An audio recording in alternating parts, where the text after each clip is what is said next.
Students, hope so you are fine. हम पढ़े हैं chapter number 7 bioenergetics. Last lecture में हमने बायो एनर्जेटिक्स का मोस्ट इंपॉर्टेंट टॉपिक फोटोसिंथेसिस जो है उसको वाइंड अप किया था। फोटोसिंथेसिस में हमने उसकी मजीद फेजेस पढ़ी और बहुत सारी उसकी डिटेल्स पढ़ी। हमने हर रिएक्शन की डिटेल पढ़ी और मैंने उसके साथ साथ आपको डायग्राम के थ्रू एक्सप्लेन किया कि किस तरह से जो है वो फोटोसिंथेसिस अकर होती है और बायो एनर्जेटिक्स के अंदर हम उसको किस तरह से स्टडी करते हैं। जिस तरह से फोटोसिंथेसिस के हवाले से मैंने आपको बताया था कि फोटोसिंथेसिस किसी भी प्लांट के अंदर होने वाला बहुत ही इंपॉर्टेंट जो है वो मेटाबॉलिक रिएक्शन होता है। इसी तरह से रिस्पायरेशन भी बहुत ही इंपॉर्टेंट एक केमिकल प्रोसेस होता है जिसका डायरेक्ट रिलेशन होता है एनर्जी के साथ। ठीक है, तो यहाँ पर हम रिस्पायरेशन पढ़ेंगे। एक इम्पॉर्टेंट बात कि फोटोसिंथेसिस सिर्फ और सिर्फ प्लांट्स के अंदर होती है, जबकि अगर हम रिस्पायरेशन की बात करें तो रिस्पायरेशन ना सिर्फ प्लांट्स में होती है बल्कि इसके साथ साथ एनिमल्स मीन ह्यूमंस के अंदर भी होती है। तो सबसे पहले तो मैं आपको रिस्पायरेशन की डेफिनेशन बताती हूँ। The process in which the CH bonds in food molecules are broken down through oxidation reduction reaction.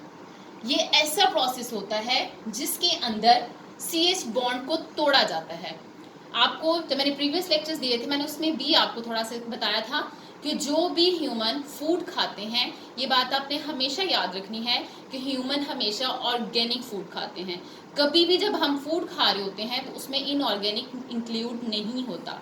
हमेशा जब भी हम फूड खाते हैं तो उसका मेजर पोर्शन जो है वो ऑर्गेनिक फूड पे जो है वो मुश्तमिल होता है। और ऑर्गेनिक फूड हम किसे कहते हैं, ऑर्गेनिक कंपाउंड हम किसे कहते हैं? ऐसे कंपाउंड्स जिनके अंदर CH बॉन्ड्स मौजूद होते हैं। ठीक है, और बॉन्डिंग के हवाले से भी हमने पढ़ा था कि बॉन्ड जो है वो एनर्जी के अंदर किस तरह से अपना रोल प्ले करते हैं। तो यहाँ पर हम थोड़ा सा इसी के हवाले से देखेंगे कि जब हम फूड लेते हैं, फॉर एग्जाम्पल आप हैं तो आपको जब भूख लगती है तो आप मतलब भूख को मिटाने के लिए फूड खाते हैं। ठीक है, वो फूड कोई भी हो सकती है, आप प्रोटीन ले सकते हैं, आप कार्बोहाइड्रेट्स ले सकते हैं। ठीक है, फूड की कोई भी ऑर्गेनिक फॉर्म हो सकती है। जब आप फूड लेते हैं तो आप थोड़ी देर के बाद देखते हैं कि जैसे जैसे आप फूड खा रहे होते हैं तो आपके अंदर एनर्जी आना शुरू हो जाती है। ठीक है, अब हमने ये देखना है कि उस फूड से एनर्जी कैसे गेन होती है। एक्चुअली उस फूड के अंदर जो कि ऑर्गेनिक फूड होती है उसके अंदर मौजूद होते हैं CH बॉन्ड्स। ठीक है, तो यहाँ पे आपने कॉन्सेप्ट क्लियर करना है। CH bond in food molecules, आपके जो फूड मॉलिक्यूल्स होते हैं उनके अंदर क्या मौजूद होते हैं? CH बॉन्ड्स मौजूद होते हैं। तो सेल क्या करते हैं, इन CH बॉन्ड्स को आर ब्रोकन डाउन, उन CH बॉन्ड्स को तोड़ते हैं। किसके through? Through the oxidation reduction reaction. Oxidation reduction reaction के हवाले से हमने पूरा एक टॉपिक एक्सप्लेन किया था कि किस तरह से जब कोई इलेक्ट्रॉन को लूज करता है तो बॉन्ड बनता है, जब कोई इलेक्ट्रॉन को गेन या लूज कर रहे होते हैं तो उनके बॉन्ड बन रहे होते हैं या फिर टूट रहे होते हैं। तो ऑक्सीडेशन रिडक्शन के थ्रू क्या होता है, फूड मॉलिक्यूल्स के अंदर जितने भी CH बॉन्ड्स होते हैं उनको तोड़ा जाता है और जब बॉन्ड टूटता है तो उसमें से रिलीज होती है एनर्जी। और वही एनर्जी जो है वो हमारा सेल इस्तेमाल करता है, जिसकी वजह से हम अपनी लाइफ में होने वाली जितनी भी एक्टिविटीज़ होती हैं उनको परफॉर्म कर सकते हैं। इसके साथ साथ ना सिर्फ एनर्जी रिलीज होती है बल्कि उसके साथ साथ कार्बन डाइऑक्साइड भी रिलीज होती है, जो कि हमारी बॉडी जो है वो मोस्टली इसको वेस्ट प्रोडक्ट के तौर पे जब हम ब्रीथ आउट करते हैं। ठीक है, ब्रीथ इन करना होता है जब हम ऑक्सीजन ले रहे होते हैं, ब्रीथ आउट करना होता है जिसमें हम कार्बन डाइऑक्साइड को बाहर एक्सक्रीट करते हैं। तो कार्बन डाइऑक्साइड रिलीज होती है जिसको बाहर ब्रीथ आउट कर दिया जाता है और साथ में इस्तेमाल हो रहा होता है, उसमें रिलीज होता है वाटर। ठीक है, जो कि रिएक्शन में इस्तेमाल होता है। यहाँ पे मैंने इसकी इक्वेशन लिखी है। आपने फोटोसिंथेसिस के अगर आपने टॉपिक को सुना होगा, समझा होगा और इसको लर्न भी किया होगा तो होप्स हो कि बहुत सारे स्टूडेंट्स को ये इक्वेशन देख के पता चल गया होगा कि ये इक्वेशन बिल्कुल रिवर्स होती है फोटोसिंथेसिस के।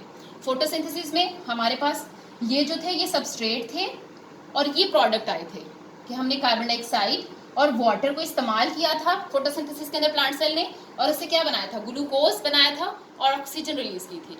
जबकि रिस्पायरेशन में उल्ट होता है कि वो ग्लूकोज जो कि फोटोसिंथेसिस के थ्रू बनता है। अच्छा भाई, यहाँ पे एक बहुत मज़े की बात है कि हम ये बात क्यों कहते हैं कि हम ग्लूकोज फोटोसिंथेसिस से लेते हैं, क्योंकि हम जानते हैं कि हम अपनी फूड खुद तैयार नहीं कर सकते। हम हमेशा प्लांट की बनी हुई जो खुराक है उसे इस्तेमाल करते हैं या दूसरे एनिमल से खुराक लेते हैं। प्लांट की बनी हुई खुराक किस तरह से? जैसे हम वेजिटेबल्स इस्तेमाल करते हैं, हम फ्रूट्स खाते हैं, तो ये सारे के सारे कौन बनाते हैं? प्लांट्स बनाते हैं। तो प्लांट्स की जो फूड होती है वो ग्लूकोज के तौर पर एक प्रोडक्ट के तौर पे इस्तेमाल होती है। तो जब हम वो फूड खाएंगे तो एक्चुअली हम क्या ले रहे होते हैं, उसमें से ग्लूकोज ले रहे होते हैं, ठीक है। फिर इस ग्लूकोज को इस्तेमाल किया जाता है। अब फूड लेना तो काम नहीं होता, उस फूड को यूटिलाइज भी करना होता है कि हमने उस फूड को इस तरह से यूटिलाइज करना होता है कि हमें उससे एनर्जी मिले, ठीक है। तो इसमें फिर क्या किया जाता है कि इस प्रोसेस के थ्रू फूड के अंदर मौजूद CH बॉन्ड्स को तोड़ा जाता है और तोड़ने से एनर्जी रिलीज की जाती है। तो ये इक्वेशन बिल्कुल डेफिनेशन को जो है वो बहुत इजीली डिस्क्राइब करिए कि ग्लूकोज है इन द प्रेजेंस ऑफ ऑक्सीजन, ठीक है। तो क्या रिलीज हो रहा है, कार्बन डाइऑक्साइड, वाटर, और साथ में रिलीज हो रही होती है energy. It's a main thing जो कि हमें चाहिए होती है, ठीक है। और इस एनर्जी को फिर सेल इस्तेमाल करता है अपनी डिफरेंट एक्टिविटीज़ को परफॉर्म करने के लिए। लेकिन रिस्पायरेशन की फर्दर टाइप्स होती हैं।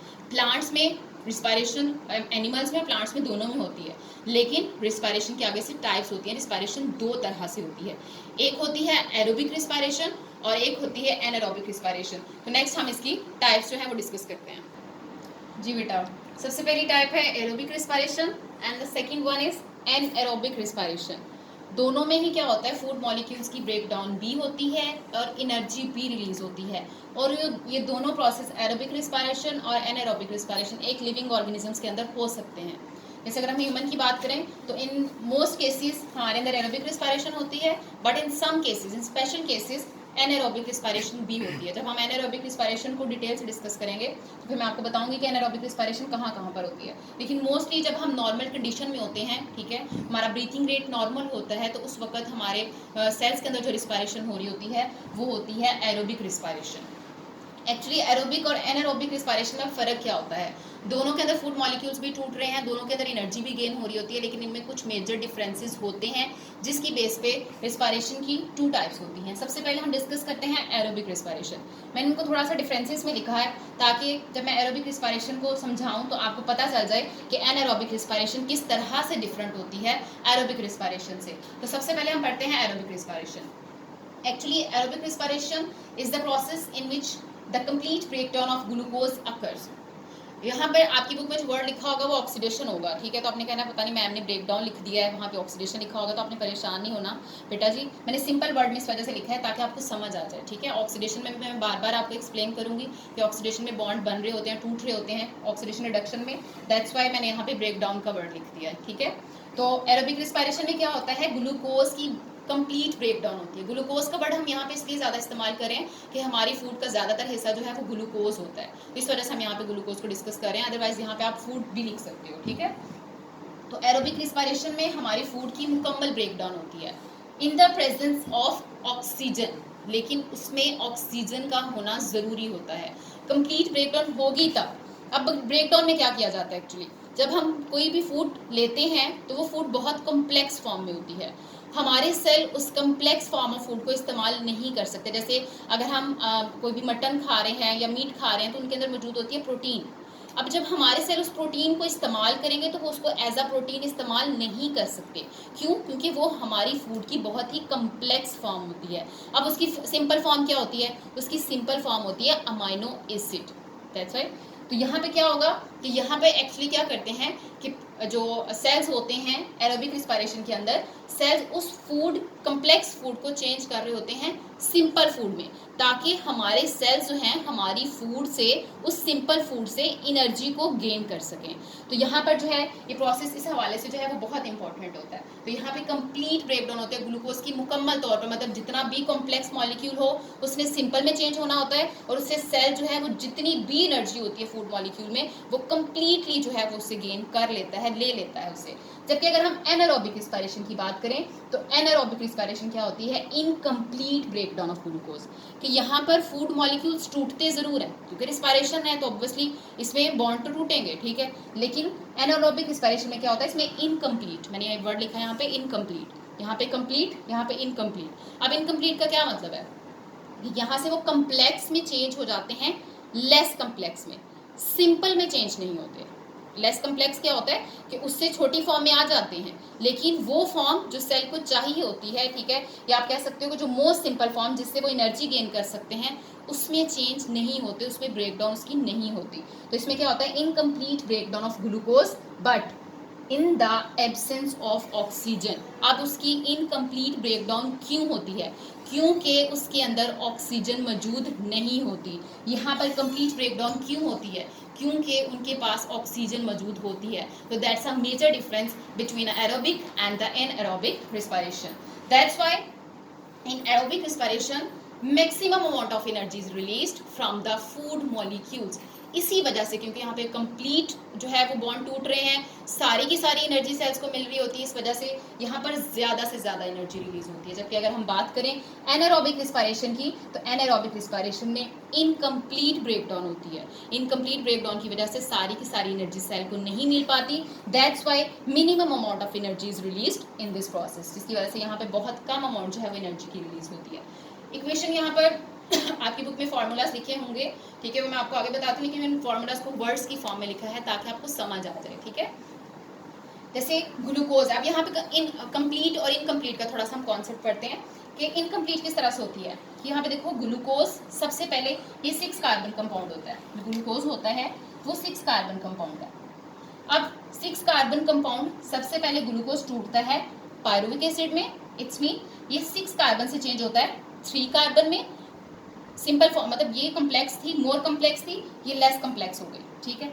अब इससे भी ज्यादा सिंपल फॉर्म क्या होगी, इसकी मजीद ब्रेकडाउन होगी, इसमें ऑक्सीजन इस्तेमाल करेंगे, इसकी मजीद ब्रेकडाउन होगी और वो चेंज हो जाएगा कार्बन डाइऑक्साइड, वाटर और साथ में एनर्जी रिलीज हो जाएगी, ठीक है। कार्बन डाइऑक्साइड को कुछ लिविंग ऑर्गेनिज्म इसको ब्रीथ आउट कर देते हैं, इसको रिलीज कर देते हैं एज अ वेस्ट प्रोडक्ट, ठीक है। और जो कुछ एनिमल्स हैं वो इसको इस्तेमाल भी कर लेते हैं, जैसे फोटोसिंथेसिस के अंदर क्योंकि कार्बन डाइऑक्साइड इस्तेमाल हो रही होती है, तो प्लांट समटाइम्स अपनी कार्बन डाइऑक्साइड की रिक्वायरमेंट यहाँ से भी पूरी करते हैं, ठीक है। कि अगर उनके पास एटमॉस्फेयर से कार्बन डाइऑक्साइड नहीं आ रही फूड बनाने के लिए, तो वो रिस्पायरेशन में रिलीज होने वाली जो कार्बन डाइऑक्साइड होती है उसको भी इस्तेमाल कर सकते हैं जी। यहाँ पे अब जो आपकी बुक पे फार्मूला लिखा हुआ था वो सिंपली किस तरह से था कि उन्होंने ग्लूकोज को डायरेक्टली कन्वर्ट कर दिया कार्बन डाइऑक्साइड और वाटर में। जबकि मैंने आपको बताया यहाँ पे कि ग्लूकोज सबसे पहले चेंज होता है पायरुविक एसिड में, देन वो चेंज होता है कार्बन डाइऑक्साइड और वाटर में। तो यहाँ पे मैंने थोड़ा सा एडिशन किया है फार्मूले में, होप्स हो कि ये आप भी करेंगे।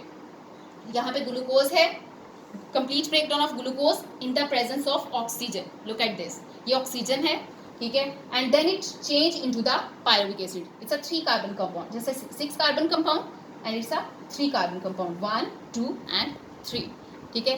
Then after this the complete for the complete breakdown of glucose the pyruvic acid change into the carbon dioxide. Look at this one is, ठीक है। यहाँ से ये OH यहाँ से बॉन्ड को तोड़ेगा, ये यहाँ से बॉन्ड टूटेगा, कार्बन डाइऑक्साइड रिलीज हो जाएगी, OH जो है वो यहाँ से मजीद बांध लेगा, तो H2O जो है वो वाटर के तौर पे रिलीज हो जाएगा। इस तरह से ये सारे के सारे इसके बॉन्ड जो होते हैं वो टूट जाते हैं, यहाँ से भी लेता है और यहाँ से भी लेता है, ये इस तरह से, ठीक है। और एट द एंड जो है वो हमारे पास बहुत ही सिंपल फॉर्म आ जाती है और कंप्लीट एनर्जी होती है। जबकि जो एनारोबिक होते हैं वहाँ पे सिंपल ग्लूकोज जो है वो पायरुविक एसिड में होता है और पायरुविक एसिड जो है वो फर्दर मजीद बहुत सारे लेस कम्प्लेक्स कंपाउंड्स में होता है। तो हम नेक्स्ट फर्दर डिटेल में डिस्कस करते हैं। तो होप्स हो कि आप सबको इसका डिफरेंस जो है वो समझ आ गया होगा। नेक्स्ट लेक्चर में इंशाल्लाह हम लोग एनारोबिक रिस्पायरेशन के बारे में डिटेल से पढ़ेंगे। या आपका आज का लेक्चर भी है और आज का लेसन भी है, या आपने लर्न भी करना है और जिन चीज़ों का मैंने एडिशन करवाया है वो आपने अपनी नोटबुक के ऊपर या अपनी बुक के ऊपर उसको राइट डाउन कर लेना है। ओके, अपना ख्याल रखिएगा। Thank you so much. Allah हाफिज़।